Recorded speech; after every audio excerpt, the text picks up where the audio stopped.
Hi, everyone. I'm Mike Bayaki, and welcome to the presentation. And I'm happy to get this started. This is DevSecCon 2024, and my topic today is about developer security. Building a security education culture, we spend billions training AI, but what about those developers? And let's get started.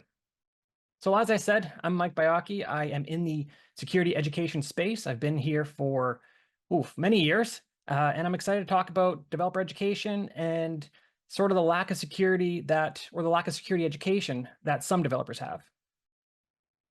So I want to do a brief introduction about myself, about security education. I then want to get into some data and some analytics and talk about money, talk about the spending on AI, talk about spending on developers and training. Then finally, we'll round off and talk about developer education, why it's important, and what are the risks of ignoring it. So my students call me Dr. Mike. Mike is just PhD, and I completed my Master's of Science and Computer Science. I have my CISSP as well too. I was in the education sector for a long time, teaching computer science, teaching computer security, and then I moved to the industry, and I still wanted to stick with that academic touch. I wanted to make a difference, and I really want to work on training developers and getting them ready for the security vulnerabilities and security incidences that we see today. In a previous presentation, I talked about the missing security course, and I've done a little bit of research on this as well too, and I just want to share some statistics with you.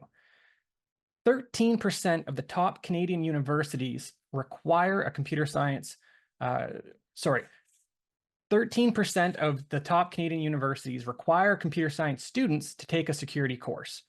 That is very low. And in the US, only 10% of computer science students need to take a computer science course.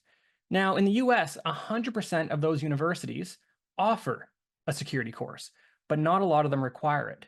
And in Canada, it's about 85 to 90% that have a security course, but like I said, only 13% require it. So there is just a gap in this education space. Students aren't getting that knowledge to take to the workforce, and it's leading to a skills gap, which I'll talk about in a little bit. This is an email I've received from a student, and this is the gap that I'm talking about. I taught at an institution which didn't have a security course. The student said that, I feel like there's a gap happening. This institution is missing. Do you have any recommendations for how I can learn about cybersecurity outside of this institution? Because, I'm not getting the knowledge here. And, this email really hit home for me. And I worked with the institution to develop a security course so that students can have that and they can, at least get some of these skills. It's only an elective course. It's not a required course, but at least it's, something for those students to take. But this skills gap leads us to this statistic. So this is from ISC Squared. You indicated that your organization has a shortage of cybersecurity staff. What do you think are the causes for this? And 44% said that their organization just can't find people to hire with the skills that they need. There is that skills gap. And one more statistic, they kind of lead into each other. In your opinion, to what degree does this shortage put your organization at risk for experiencing a cybersecurity attack? And 57% were either moderate or extreme risk. So all these pieces, starting at university, all kind of fall into place. But let's talk about the data. And, Jerry Maguire, show me the money here. Let's see what we're spending on AI and what we're spending on developer training. We know that AI has boomed recently. In the past 2 years, for sure, there's been a huge boom in AI making its way into all sorts of applications, and this has cost a lot of money. The cost of training has grown insane amount over the last 2-3 years, and this graph is showing you for the past 8 years. So it was about 10K in 2016, and now we're at 10 million in 2024, and that's only going to go up. Training models is very expensive, and this next graph that I have shows that what it could be projected to be. So in 2030, it's somewhere between 100 and 800 billion dollars for what it's going to cost for hardware to train these models. The expenses aren't going away anytime soon, and we're investing a lot of money into this. But we know that with AI, there comes other vulnerabilities. Again, I'll have a slide on that too in a little bit. So what about the security education? How much are we spending on that? And it is a significant amount. Security awareness training is going to potentially double in the next few years from 5.6 billion in 2023 to 10 plus billion in 2027. So that's good news.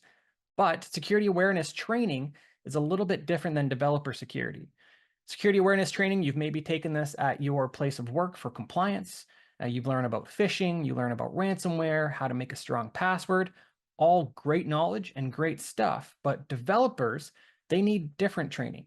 They need to know about specific vulnerabilities, what they are, how to mitigate them. And this is what's lacking.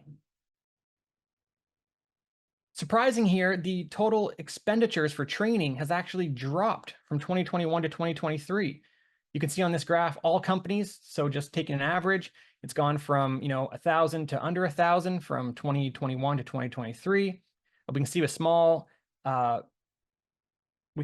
businesses, it stayed roughly the same. Mid-size, it has dropped, and with large companies, it had a spike in 2022, but then it dropped in 2023.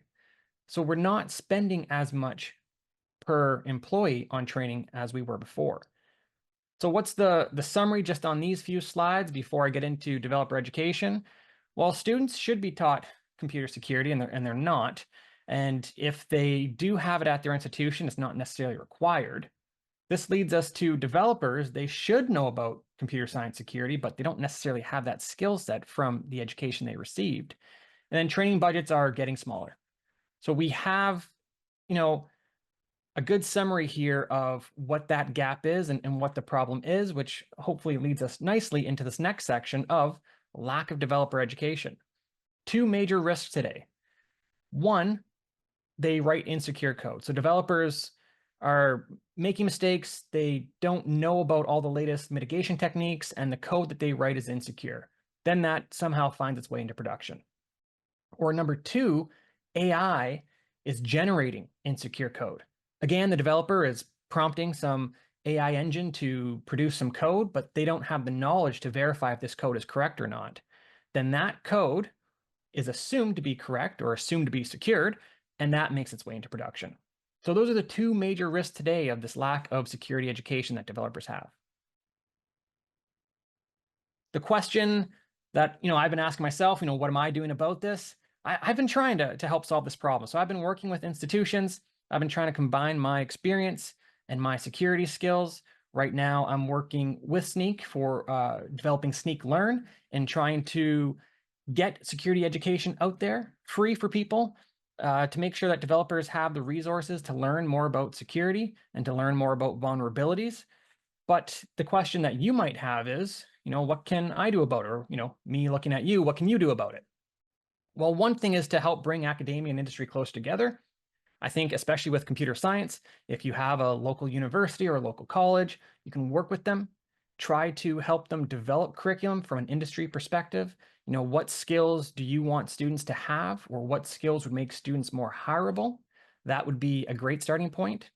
You can have your developers complete specific developer training. OWASP is great. They have the OWASP Top 10. They also have the OWASP Top 10 for LLM and Gen AI, which came out recently. That is a great starting point to get your developers broad knowledge on cybersecurity. And then some compliance mandates that you need to have developer security training. So if you push for compliance within your organization, then that's also just a push for developer training. And that's everything that I have and that I wanted to present to you. I hope you took something away from it. Thank you very much. And if you have any questions, put them in the chat and we'll be happy to answer them. Thank you very much.